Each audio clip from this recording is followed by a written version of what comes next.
Olá, pessoal, tudo bom? Meu nome é Breno San Vicente Vieira, eu sou psicólogo, professor da PUC-Rio, no curso de psicologia, e hoje eu vou falar para vocês sobre fontes bibliográficas. Como achar aquelas fontes confiáveis, plágio e uma dica para vocês levarem para a vida. Então, sigam aí, espero que vocês gostem e ajude vocês.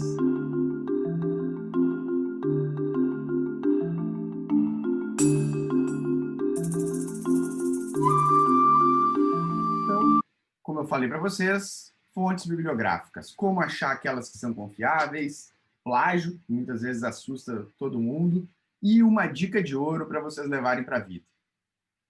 O que são fontes bibliográficas? Essa é a primeira pergunta que a gente vai ter que se responder. São trabalhos já realizados sobre um assunto de interesse que estão publicados, estão disponíveis. A gente possui eles e pode usar eles para referenciar e para embasar, para fundamentar uma nova proposta ou uma discussão. É importante que a gente considere que existem múltiplas fontes de dados. Existem aquelas que são exposições de painéis, né, resumos que foram publicados em algum congresso, em anais de congressos, capítulos de livro. Temos também artigos científicos publicados em revistas científicas e temos também aí outros tipos de documentos, né? Documento governamental, palestras, vídeos, dados públicos, sites, enfim, nós temos muitas formas de conseguir essas fontes. É claro, quando a gente está falando de pesquisa científica, principalmente na área quantitativa, que é o nosso interesse aqui, em geral, artigos científicos publicados em revistas são aquelas fontes mais interessantes e mais importantes para a gente, que mais frequentemente a gente vai usar. Vocês podem perguntar, tá, mas por quê? Em geral, as fontes mais recomendadas quando se produz um projeto de pesquisa são artigos porque elas são mais atualizadas. A gente atualiza artigos científicos. Revistas científicas, como é o caso da revista Psicologia Clínica, que é a revista da PUC do Rio, essa revista, ela todo ano, ela solta, né, a cada 3 meses, um novo número, com novos artigos que estão sendo publicados, ou seja, novas fontes. Essas fontes elas renovam o conhecimento anterior e se utilizam dele para avançar. Além disso, um artigo científico ele tem uma característica muito interessante. Eles possuem um maior rigor de avaliação, em geral, do que capítulos de livro. Por quê? Se vocês quiserem publicar um artigo científico numa revista, vocês vão ter que submeter ele para essa revista numa plataforma online, aí varia um pouco, vai ser avaliado primeiro se está tudo dentro das normas, tudo direitinho. Se tiver tudo ok, o que vão fazer? Vão passar para um editor. Esse editor vai olhar a qualidade. Esse artigo é competitivo, ele pode ser publicado, né, em relação a aqueles outros artigos que a gente tem aqui, tipicamente submetidos. Vão olhar, vai ser feita essa avaliação. Se tiver ok, o editor ele vai convidar 2 pareceristas. Pareceristas são outros pesquisadores que não trabalham junto contigo, que não trabalham na revista, e ele vai convidar eles para avaliarem o artigo de vocês, 2 ou mais, né? Tipicamente são 2. E eles, de forma independente, de forma cegada, eles não sabem quem é o autor do artigo, vão avaliar a qualidade, a metodologia, os cuidados todos que foram seguidos. E vão oferecer uma avaliação, uma recomendação. Essa recomendação pode ser aceitamos, ou podem ser, olha, tem que explicar melhor esses passos, tem reformulações obrigatórias, ou pode recusar, pode rejeitar também o artigo científico. Considerando isso, a gente vai ter, então, o que são fontes bibliográficas. A gente já estava falando disso. Adiante, quando a gente fala de artigos científicos, existem vários tipos de artigos científicos.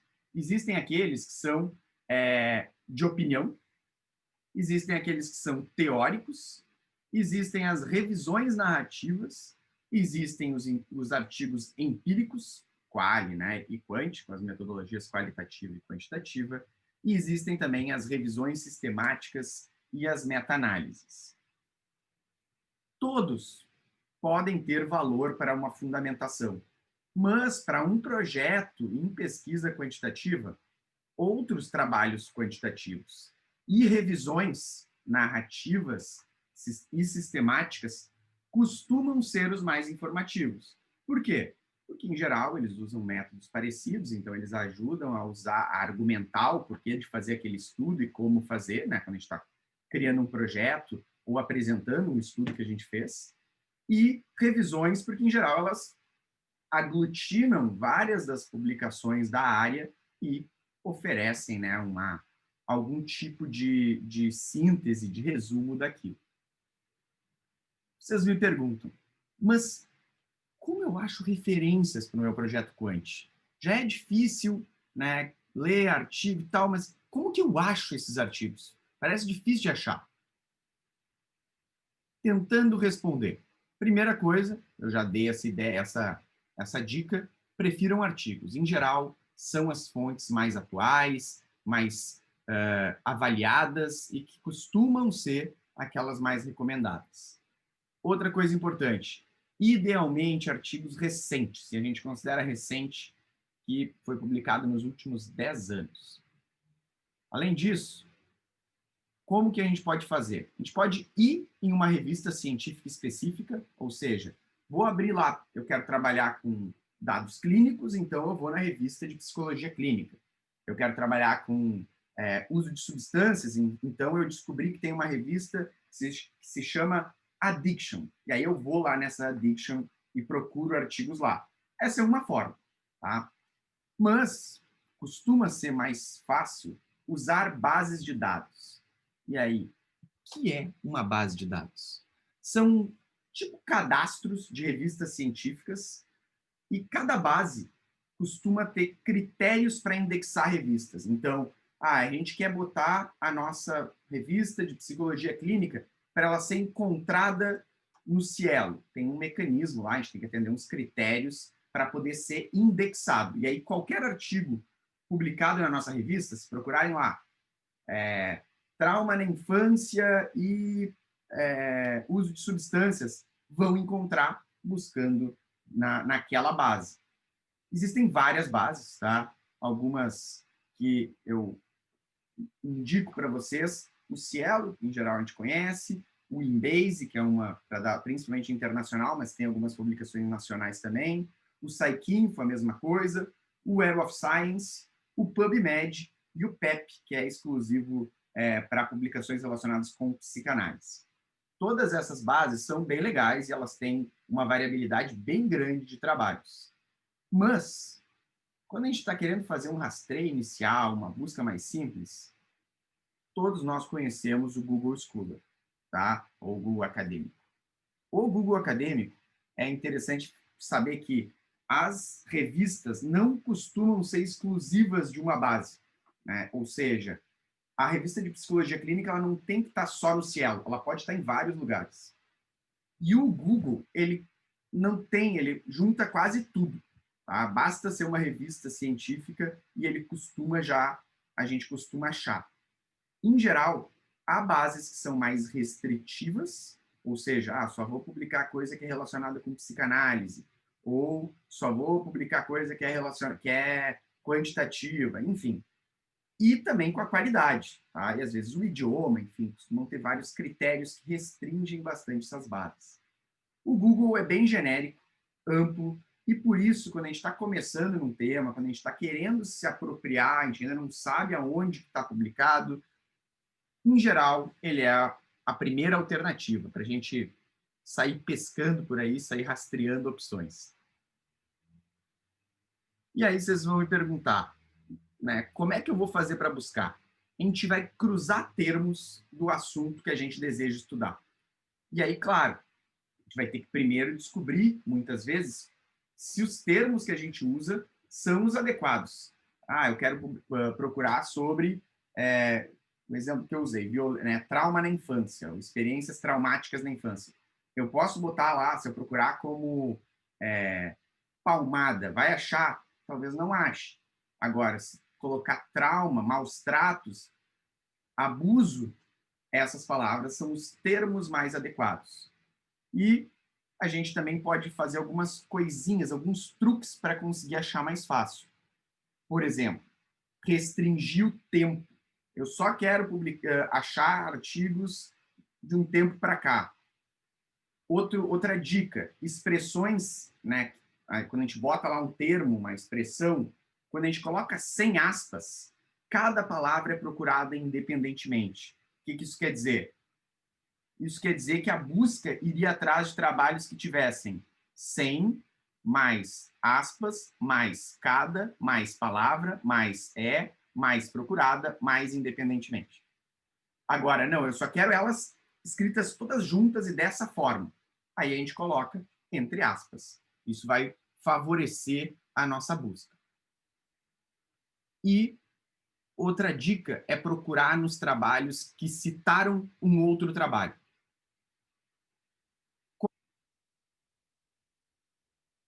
Cheguei aqui no Google Scholar. Então, no exemplo que alguns de vocês já viram eu dar, eu estou fazendo um projeto no qual eu investigo alguns tipos de atividades e a relação deles com o estresse.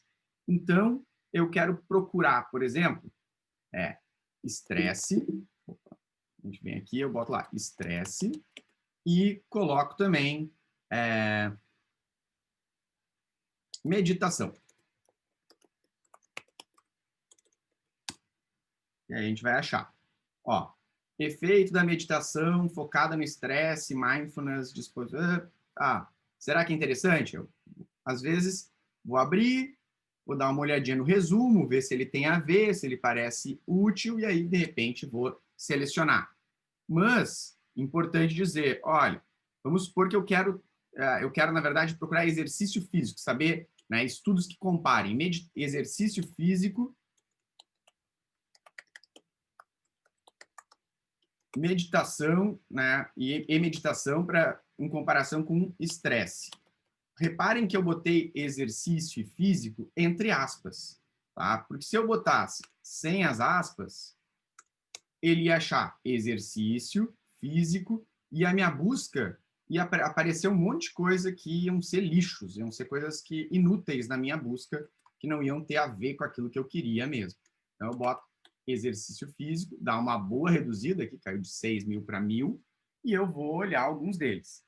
Mas pode ser que tenha aqui alguns trabalhos muito antigos, tipo esse aqui, ó, transtorno de ansiedade e exercício físico. Ele é lá de 2007. Não é tão antigo assim, mas eu quero trabalhos mais novos, então eu posso botar que eu só quero de 2010 até, né, vou deixar em branco aqui que é o tempo atual. Então tudo que vai aparecer vai ser mais atual. Então a importância do exercício físico na dependência não tem a ver com o que eu quero, aí eu vou ir rastreando, tá? Uma dica que vocês podem usar, então, é a seguinte. Vamos supor que eu procurei lá, né, exercício físico, meditação, estresse, e eu gostei. Esse aqui, ó, estresse e qualidade de vida, não, nas organizações. A importância do exercício, ensaio clínico, esse aqui não é um bom exemplo. Transtornos de ansiedade e exercício físico. Ó, tem, esse aqui ele parece ser um estudo importante, tá? Que é aquele de 2007. O que eu posso fazer para tentar ver, né? Esse aqui é um artigo modelo para mim, e aí eu posso fazer o seguinte, eu posso clicar aqui ó, nesse Cited by 89, e eu clico nisso aqui e eu quero descobrir, na verdade, que escalas que podem ser utilizadas, né? Medidas para avaliar o estresse. Eu boto lá, escala. Ó, adaptação e validação da escala de dependência de exercício físico. Opa, pode ser interessante. Aí eu vou ver, né, se tem a ver ou não com o meu estudo. Essa é uma técnica para a gente conseguir olhar trabalhos que só vai procurar artigos e trabalhos, enfim, que citaram aquele ali, aquele primeiro. Essa é uma boa dica para vocês. Mas tem uma dica ainda mais importante quando a gente está falando de buscas e de conhecimento científico. E, se puder, procure no idioma universal da ciência. O idioma universal da ciência é o inglês. E aí, se a gente faz a busca botando os termos em inglês, a chance da gente achar, se vocês conseguirem, claro, passa por a gente ter conhecimento, para a gente dominar a língua, mas Se vocês conseguem, e a gente bota lá, stress, exercise e meditation.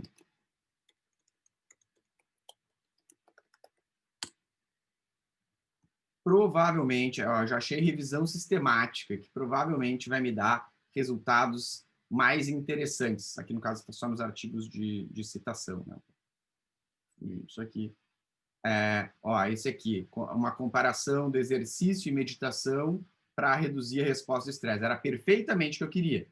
Ok, esse aqui é um estudo bem antigo. Eu posso usar aquele recurso de olhar quem citou ele e assim eu tentar chegar um pouquinho mais perto e achar algumas referências mais importantes para mim. Bom, mas vamos seguir lá. Então, essa é uma dicas para a gente poder procurar, né, as referências, que às vezes é um desafio quando a gente está fazendo o nosso projeto. Referências encontradas, achei. Posso incluir elas na minha fundamentação? Pergunta óbvia. Deve, é óbvio, mas não custa lembrar alguns cuidadinhos, tá? Que cuidados são esses? Uma referência é uma fonte. Estou falando isso já para vocês há algum tempo agora. E um projeto, um estudo, deve ser fundamentado, e por isso as referências, e original. O que quer dizer original? Quer dizer que, ao mesmo tempo, as ideias e palavras, elas precisam ser fruto da reflexão e compreensão do autor. Em outras palavras, se eu quisesse ler o que fulano escreveu exatamente como ele escreveu, bastava eu ir lá. Tu me dava quais são as tuas referências, eu vou lá, estudo sozinho e venho aqui. Mas não, um artigo, um projeto, ele vai um pouquinho além, e aí ele envolve alguns cuidados que a gente tem que ter quando, enfim, a gente está fazendo o nosso trabalho, tá? E que cuidados são esses? Cuidado com o plágio. O plágio é um grande problema que às vezes acontece até sem querer. Então, vale a pena lembrar algumas coisinhas. Plágio é quando alguém pega para si a propriedade intelectual de outra pessoa. Seja eu tirar a ideia ou tirar as palavras. Para eu usar as palavras de terceiros, a expropriação do texto de um outro autor. Pegar ele e eu usar aquilo para mim. E a apresentação desse texto como sendo de cunho próprio se caracteriza um plágio. E, segundo a lei de direitos autorais, eu não conheço exatamente ela, mas é a 9.610, segundo Fonseca, de 19 de fevereiro de 1998, é considerada violação grave à propriedade intelectual e aos direitos autorais, além de agredir frontalmente a ética e ofender a moral acadêmica. Então, muito cuidado com o plágio, ninguém quer fazer e cair em todos esses problemas. Existem vários tipos de plágio. Tem o plágio integral, que é quando se copia tudo, né, sem nem colocar uma referência. Tem o plágio parcial, que é quando a gente tem frases e parágrafos apenas. E aquele que é conceitual, quando eu uso os conceitos de outra pessoa como se eles fossem meus. E é claro, né, para além de ser um problema, de ser grave, de ser feio, é muito fácil de cair e descobrirem que a gente está plagiando alguma coisa. Tá? Existem várias ferramentas que hoje são amplamente usadas. E, é claro, eu já falei isso para vocês, mas muitas vezes quem está lendo o texto, quando acha estranho, usa uma técnica que eu já falei hoje. Pega um pedaço, bota entre aspas e joga no Google.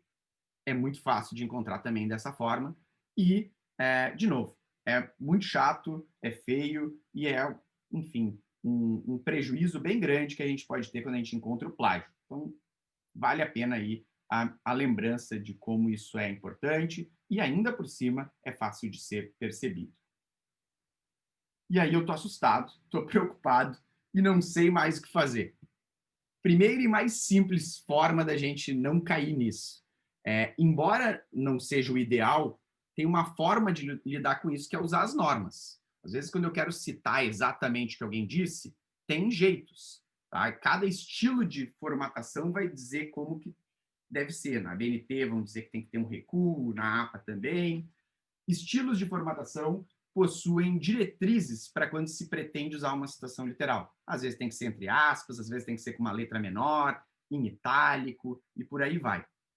Em geral, né, como eu falei, há critérios para passagens quando elas são menores ou maiores, mas todos eles a gente tem que botar lá, fulano de tal. Mas ainda assim, vale a pena dizer que no meio acadêmico, o uso de citações literais não é muito bem visto, tá? Então, um texto científico é uma construção que tenta preencher uma lacuna no conhecimento de forma original. E quando a gente diz de forma original, a gente está dizendo que o conhecimento ele tem várias peças que outras pessoas já produziram, já construíram e chegaram até ali. E eu quero botar uma pecinha nova nesse esquema. Na ciência, precisamos ser originais. Caso contrário, não há segurança de que o autor ele está propondo. Se eu pego as ideias de uma outra pessoa e escrevo elas como um argumento, a confiança de que eu vou saber fazer aquilo, ela reduz. E quem está avaliando um projeto, um artigo, fica menos confiante também naquilo que está sendo proposto. Então, é importante que o autor tenha compreendido aquilo e proponha também essa ideia. Então, não basta só indicar a fonte. A gente precisa explicar com as nossas palavras qual é essa lacuna. Como fazer, então, para a gente conseguir, né, referenciar e citar dessa forma correta? Uma vez identificada a informação que é importante, que vocês querem, né, que a gente quer botar ela no texto e usar aquela informação, o primeiro passo é compreender ela, é entender aquilo. Traduzir o que a informação quer dizer nas nossas palavras. Depois disso, escrever e indicar a fonte.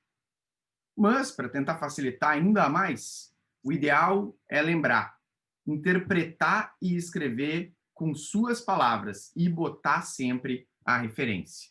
Então, eu tive lá uma ideia e a primeira pergunta é: o que eu quero dizer e explicar? O segundo passo é: de onde eu tirei isso? Como eles explicam lá?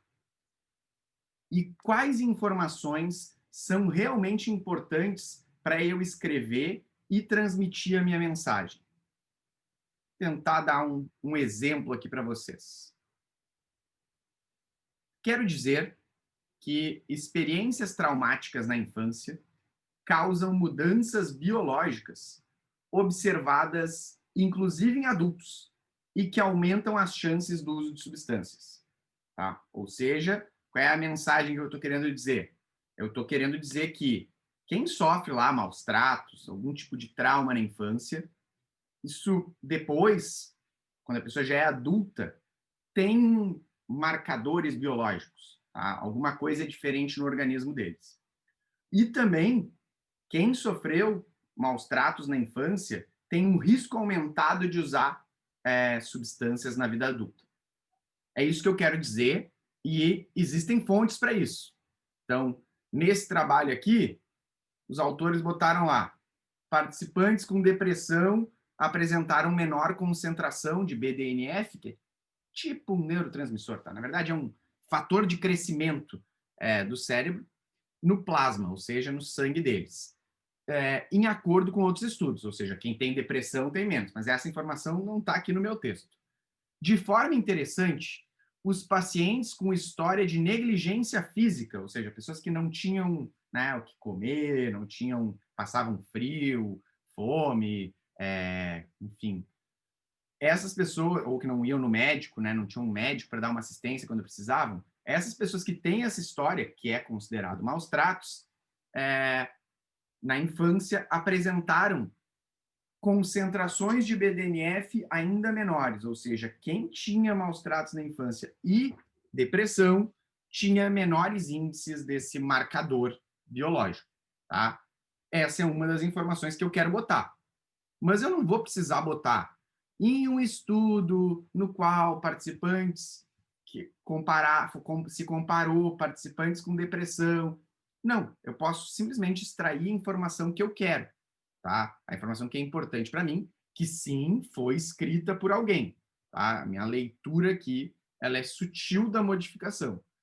E ainda tem uma outra fonte, que é nesse outro trabalho aqui, que eles botaram lá. Na comparação entre o grupo trauma precoce, que é o TP, versus trauma na vida adulta, pessoas que só tiveram trauma na vida adulta, observaram-se diferenças significativas no que se refere à idade do primeiro uso de álcool. Tá? No caso, quem teve trauma precoce começou a usar álcool mais cedo do que quem teve trauma na vida adulta, que era uma amostra de usuários de crack, todo mundo tinha passado por algum tipo de trauma. Então, o que eu vou fazer? Eu vou escrever de uma forma mais adequada. Experiências traumáticas na infância causam mudanças biológicas observadas na vida adulta. E aqui é a citação daquele trabalho, que era o primeiro que eu mostrei do BDNF. E, de forma semelhante, há evidência de que experiências traumáticas precoces antecipam manifestações negativas, como o uso de substâncias. Está aqui as duas mensagens que eu queria botar, escritas de uma outra forma, mais clara, mais simples, e que fui eu quem fiz, sem plagiar nada, sem copiar de lugar nenhum. Vocês já sabem, mas para referenciar a gente usa padrões, né, que a gente chama de normas. Vocês já devem ter ouvido falar de ABNT e de APA, tá? Que são as normas mais comuns da gente usar na psicologia. E aí vocês vão me dizer, mas assim torna tudo muito difícil. E de fato, não é fácil, tá? E trabalhar com ciência, e ter todos esses cuidados, não é fácil. Mas é mais importante vocês escreverem com as palavras de vocês do que vocês acertarem a vírgula das normas da APA. E para isso, eu tenho uma dica, tá? Uma dica de ouro aqui para vocês, que são os gerenciadores de referência. Espero que vocês não conheçam, porque senão essa dica ela é repetida. O que são referenciadores de referência? São programas nos quais a gente cadastra referências e, através de um plugin, a gente insere elas no texto de forma rápida. E esses plugins, esses programas, eles ainda permitem editar e mudar normas facilmente. Então, eu tenho aqui exemplos, tá? Que tem o MyEndNote Web, o Zotero e o Mendeley. São 3 desses gerenciadores de referências. Existem vários, tá? Esses aqui são alguns dos que eu sugiro, eu recomendo para vocês, mas existem vários outros. Eles têm versões pagas, mas todos eles também têm versões gratuitas, tá? E eles facilitam a nossa vida muito. Eu vou tentar mostrar isso para vocês, para ficar um pouquinho mais claro.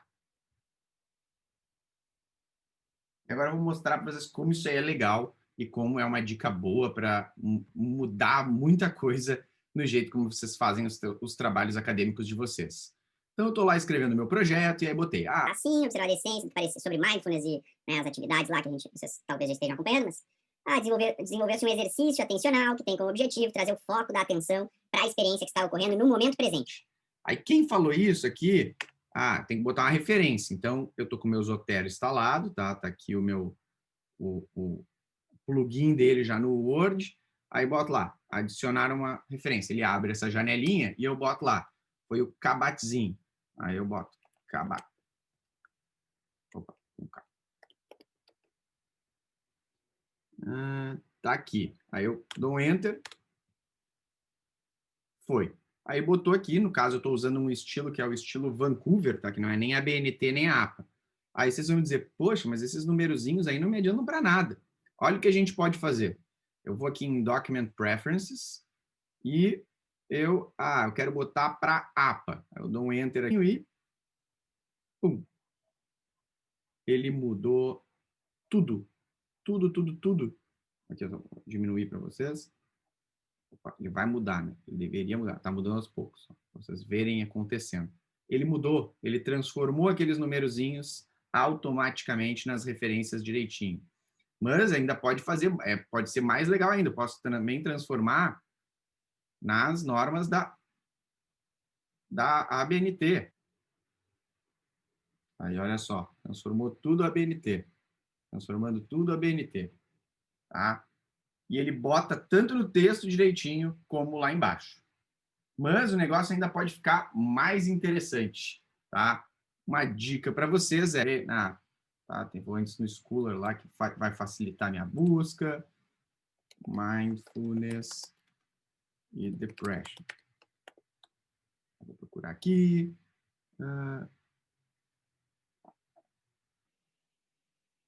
Só olhar aqui, o artigo parece que protege, né? Tudo bem, ele não é tão novo assim, parece ser importante. Vou olhar aqui. Nesse trabalho aqui, é uma revisão, eles veem que a maior parte dos estudos que usam mindfulness parecem proteger de recaídas, então, né, recaídas, ter novas depressões. Então, vamos supor que eu quero botar aqui estresse, eu estou botando lá tudo, eu quero botar o uso do mindfulness também já foi utilizado em tratamentos para depressão. Aí quero citar. Aí qual é o nome daquele negócio?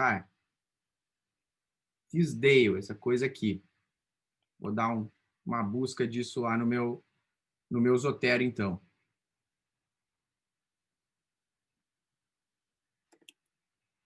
Aí vai dar problema aqui quando acontece isso. Vamos ver. Ó, achei até alguma coisa, mas não é nenhum desses aqui, tá? Vou só dar um enter porque ele vai dar erro. Eu já conheço o meu computador. E aí agora, como é que eu posso solucionar esse problema? Eu tenho que cadastrar essa referência. Poxa, isso vai ser muito complicado. Olhem como é complicado. É esse aqui o trabalho. Eu clico nessas aspinhas e boto para baixar esse arquivo. Ele baixa o arquivo, eu clico no arquivo, vou lá no meu Word e boto. Tá aqui o artigo que a gente tinha falado. Muito legal, né? Então, essa é a dica, tá, do uso do Zotero, ou do EndNote, ou do Mendeley. Todos eles vão dar mais ou menos essas mesmas ferramentas. Eles facilitam bastante o uso. E o que eu tinha para falar para vocês era isso, sobre a importância das fontes, sobre como achar elas, né, algumas dicas de como procurar, sobre a importância da gente cuidar a forma de citar elas, sempre lembrando de referenciar adequadamente. E, é claro, não era só para dizer como as coisas têm que ser difíceis e como elas podem ter problemas, também era para dar aí uma dica para vocês. Qualquer coisa, meu e-mail, só me escrever. Fico por aqui. Tchau, tchau, pessoal.